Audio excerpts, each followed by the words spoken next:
Hi guys, welcome to the channel thoughts of Tarni. ఇవాళ మన ఛానల్లో ఈజీగా 5 మినిట్స్లో రెడీ అయిపోయే రెసిపీ చూపించిపోతున్నాను. సో అది ఏంటంటే ఎగ్ తవా ఫ్రై. సో ఈ ఎగ్ తవా ఫ్రై ఎలా చేసుకోవాలో చూద్దాం. ముందుగా నేను 6 ఎగ్స్ని తీసుకుంటున్నాను. సో స్టవ్ వెలిగించి అందులో పాన్ పెట్టుకొని సో ఎగ్స్ అన్నీ కూడా అందులో వేసి అది మునిగిపోయేంత వరకు వాటర్ పోసి ఫిల్ చేసి స్టవ్ ఆన్ చేసుకొని రోలింగ్ బాయిలింగ్ అయ్యేంత వరకు హై ఫ్లేమ్లోనే ఉంచాలండి. సో వన్స్ రోలింగ్ బాయిలింగ్ అవుతున్నప్పుడు సో ఆ స్టేజ్లో మనం కొద్దిగా సాల్ట్ వేసుకుంటున్నాము, ఎందుకంటే ఎగ్స్ అనేవి బ్రేక్ అవ్వకుండా ఉంటాయి అండ్ అలాగే ఈజీగా కంప్లీట్గా కూడా బాయిల్ అయిపోతాయి. సో ఈ స్టేజ్లో మనం ఎగ్స్ అన్నిటినీ కూడా తీసేసుకోవాలి ఒక ప్లేట్లో. ఇప్పుడు షెల్స్ పీల్ చేసుకోవడానికి వాటర్ అనేది యాడ్ చేసుకుంటున్నాము, కూల్ వాటర్. సో ఇప్పుడు మనం ఎగ్స్ అన్నీ కూడా వాటి షెల్స్ అన్నీ కూడా రిమూవ్ చేసేస్తున్నాము. చేసిన తర్వాత అన్ని ఎగ్స్ ఒక దగ్గర పెట్టుకొని ఇప్పుడు మన సీక్రెట్ ఏంటంటే మసాలా అన్నమాట. ఈ మసాలా అనేది ఎలా యాడ్ చేసుకోవాలో చెప్తాను. ముందుగా కొద్దిగా పసుపు, సాల్ట్ అండ్ అలాగే కొద్దిగా కారం. సో కారం అనేది మీరు చూసుకొని వేసుకోండి, ఎందుకంటే కారం ఎక్కువైనా సరే ఘాటు అనేది ఎక్కువగా వచ్చేస్తుంది, టేస్ట్ అనేది కూడా పాడైపోతుంది. ఇక్కడ నాకు 6 ఎగ్స్కి 1.5 స్పూన్ సరిపోతుంది ఎగ్జాక్ట్గా. సో అంతకన్నా ఎక్కువ వేసినా కూడా బాగోదండి. అండ్ తర్వాత మన మెయిన్ సీక్రెట్ ఇంగ్రీడియంట్ ఇంకొకటి ఏంటంటే ఈ మసాలా ఫ్రైలో ఎగ్ మసాలా అండ్ అలాగే లెమన్ అన్నమాట. సో లెమన్ అనేది మనకి ఇక్కడ చాలా ఇంపార్టెంట్ అయిన ఇంగ్రీడియంట్ అండి. అది వేస్తే మనకి టేస్ట్ అనేది చాలా బాగుంటుంది. ఇక్కడ మనకి 6 ఎగ్స్కి నాకు ఒక హాఫ్ లెమన్ సరిపోతుందండి. సో ఫుల్గా లెమన్ అనేది స్క్వీజ్ చేసేసుకొని మనకి పేస్ట్కి రెడీ అవ్వాలంటే కొద్దిగా ఆయిల్ యాడ్ చేస్తున్నాను ఇక్కడ. అండ్ అలాగే కన్సిస్టెన్సీ చూసుకొని కొద్దిగా వాటర్ కూడా మీరు యాడ్ చేసుకోవచ్చు. నాకు ఇక్కడ 3 స్పూన్స్ ఆఫ్ వాటర్ అనేది సరిపోతుంది. సో 3 స్పూన్స్ ఆఫ్ వాటర్ కూడా నేను యాడ్ చేసేసుకొని బాగా మిక్స్ చేసుకోవాలండి. ఉప్పు, కారం అన్నీ కూడా సరిగ్గా సరిపోయేటట్టు మీరు ఒకసారి చెక్ చేసుకోవాలి. అండ్ అలాగే కన్సిస్టెన్సీ కూడా నేను చూపిస్తున్నాను కదా, అలాగే మీరు కన్సిస్టెన్సీ కూడా మెయింటైన్ చేయాలి, లేదంటే ఆ మసాలా అనేది పల్చగా అయిపోయి అస్సలు బాగోదు, అంటే ఎగ్స్కి మనం ఫ్రై చేసేటప్పుడు పట్టదనమాట.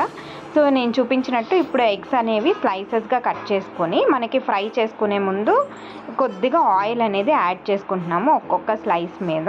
సో 1 డ్రాప్ ఆఫ్ ఆయిల్ అనేది సరిపోతుందండి. ఈ మసాలా ఫ్రై అనేది ఒక్కొక్క స్లైస్కి కూడా బాగా పట్టించాలి, ఎక్కువగా ఏమీ అవసరం లేదండి, కొద్దిగా కూడా పట్టిస్తే సరిపోతుంది. సో ఈ తవా ఫ్రైకి ఏంటంటే స్లైసెస్గా చేసుకుంటేనే బాగుంటుంది. చాలామంది నార్మల్గా ఎగ్ షేప్లోనే చేసేసుకుంటారు, సో అలా అయినా బాగుంటుంది. కాకపోతే ఇలా ఏంటంటే తిన్నప్పుడు మనకి చాలా టేస్టీగా, చాలా స్మూత్గా కూడా అనిపిస్తుంది అనమాట. ఎవరైనా చిన్నపిల్లలకు కూడా పెట్టచ్చండి, అంత బాగుంటుంది. మీరు ఒకసారి ట్రై చేసి నాకు కామెంట్ చేయండి.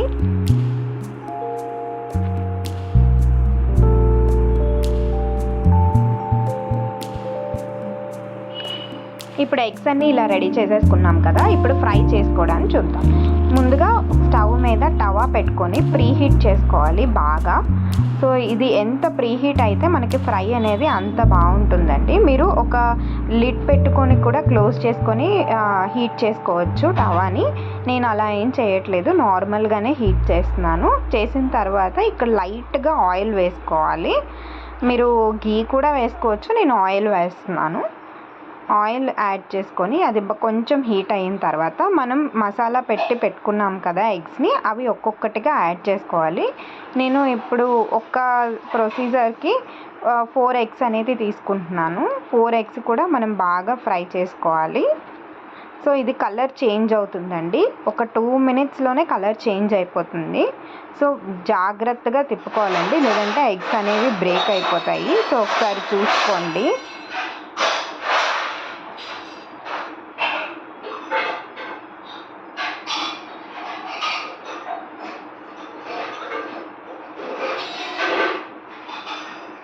సో ఇలా మనం లైట్గా మధ్యలో ఆయిల్ కూడా యాడ్ చేసుకోవచ్చు. సో మీకు వద్దు ఎక్కువ ఆయిల్ అయిపోతుంది అంటే మీరు ఆయిల్ కూడా యూస్ చేసుకోక్కర్లేదు. సో ఇప్పుడు చూసారా ఎంత బాగా కలర్ టర్న్ అవుట్ అయిందో. సో మళ్ళీ ఒక్కసారి 2 వైపులా ఒక్కసారి తిప్పుకుందాం.